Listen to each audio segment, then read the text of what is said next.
Pwede po dito dalawa para yung hindi siya makikita siya. Wala yung TV. Sa kabila yung gilid din.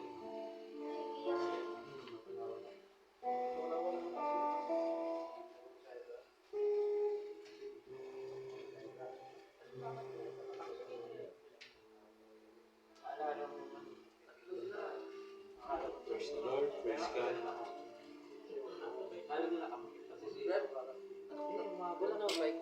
Yeah, tatlo pa, dalawa pa. Tatlo, sakto. Apat yan, Brad, oh. Bakit? Tatlo lang sila eh. Pero apat din nakalagay niya. Tatlo lang sila, oh, dalawa. Mahawak pala dyan. Mahawak pala dyan. Dalawa lang. Salamat sa Panginoon. Mga kapatid, tayo po'y papasimula sa banal na gawain ng Panginoon na kung saan ang Church of Jesus Christ, the Lord and Savior, ay nananatili sa kanyang kalalagyan bilang katawan ng Panginoon na ang ulo ay si Kristo at ang ulo na ang Panginoon sa Kristo ay gaya ng kanyang sinabi, siya ay nasa kanilang kalagitnaan. Kaya minaka tayo kung ating pupurihin ng Panginoon at kung walatingin ng Diyos sa mga panginoon sa mga. Diyos sa mga ating lahat at biyaya ng Diyos at pag-ibig ng tungnanak at ang pag-ipisan ng banal na Espiritu. Dalas po sa lahat. At bago po tayo magpasimula, mga kapatid, tayo dumalangin muna sa ating Panginoon at hingi ng gabay sa kanyang banal na pangalan. Sige po, tayo po yung manalangin. Sa pagyukod ng ating mga ulo, tayo po yung tumayo na mayroong takot sa Panginoon. Ama naming banal, labis po kaming nagpapasalamat, nagpupuri, at tumadakila sa iyong banal na pangalan. Kami po ay narito ngayon sa iyong harapan bilang mga haing buhay, banal, at kaaya-aya sa iyo. Dalangin namin na ang iyong patuloy, Panginoon, na pagsama. At kung meron mga kalikuan, kung meron mga kasalanan, karumihan sa iyong munting kawan, dalangin po namin ang iyong patuloy na paglilinis o Panginoon at pagpapatawad sa lahat po ng mga nagkulang at nagkasala sa iyong harapan. Kami po, Panginoon, ay lubos na nananalig at natatakot sa iyo.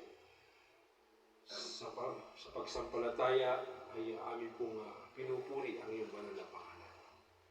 Dalangin namin na kami yung patnubayan, samahan sa munting paglilingkod dito, Panginoon. Nataos puso, buong puso namin igagawat sa iyong harapan. Samahan niyo po kami, pagpalaan niyo po kami. I-bless niyo po, Panginoon, kami na kami makapagpuri, makaawit, makatugtog sa iyong banal na pangalan. Tulungan niyo po ang mga awit, ang mga manugtog, bigyan niyo po ng dagdag na karunungan at ng kaalaman. At sige sa kanilang paglilingkod ang bawat isa, Panginoon. Ngayon din, Ama, dalangin namin ang kagalingan sa mga may karamdaman, sa mga uri ng sakit, Panginoon. Dalangin namin ang iyong paghilom at pagpapagaling sa pangalan ng Panginoon sa Kristo. At gayon din, dalangin namin ang aming sambahayan, ang aming mga tinatangkilig, Panginoon. Naway ikaw po ang siyang mag-ingat sa bawat isa. Na kami yung pinarating na payapa at pauwi mo nawin kaming payapa sa aming mga tahanan. Muli, Ama, tanggapin po ang aming pasalamat, papuri at pagsamba tanging sa iyong banal na pangalan. Sa pangalan po ni Kristo Jesus, ito ang aming sama-sama na dalangin sa iyo. Amen. Ngayon naman, aking babasahin po muna sa inyo ang nakatala sa salita ng Panginoon. Ayon po dito sa mga awit, 42. Kung paanong humihingal ang usa sa pagkauhaw sa tubig ng mga batis, gayon humihingal ang aking kaluluwa sa pagkasabik sa iyo, O Diyos. Kinauuhawan ng aking kaluluwa ang Diyos, ang buhay na Diyos. Kailan ako paririto at haharap sa Diyos. Ang aking mga luha ay naging aking pagkain araw at gabi, habang kanilang sinasabi lagi sa akin, nandoon, saan naroon ang iyong Diyos. Mga kapatid, ating pong purihin ng Panginoon, tunay ang ating pong kalabigan, kauhawan ang kanyang mga salita, ang mga pagburi, ang mga tugtugan sa kanyang banal na pangalan. Salamat sa ating Panginoon. Dahil ang buhay tayo magpuri, gawin sa harapan ng ating Panginoon. Tayo nagmatipon ngayon sa dakong pinili ng Diyos. Hindi po ba? Kaya, we are here.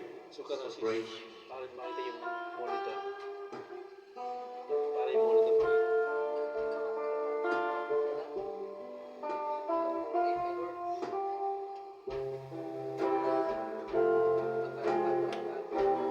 We are here to praise you.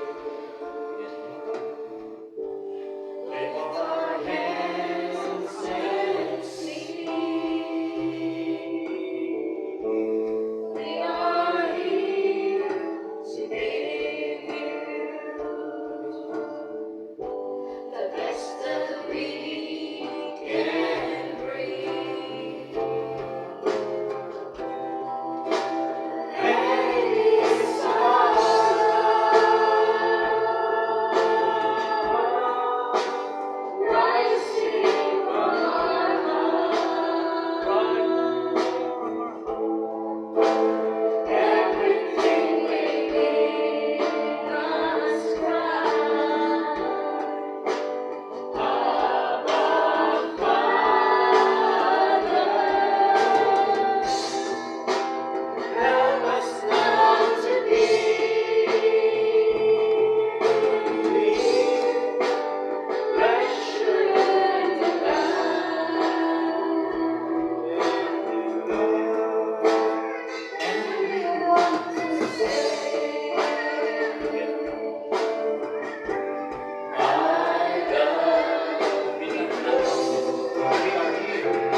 kayo, ating tuwa ng pagkit habang hinawit ang inay. Kita niya.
tayo ng pupuri.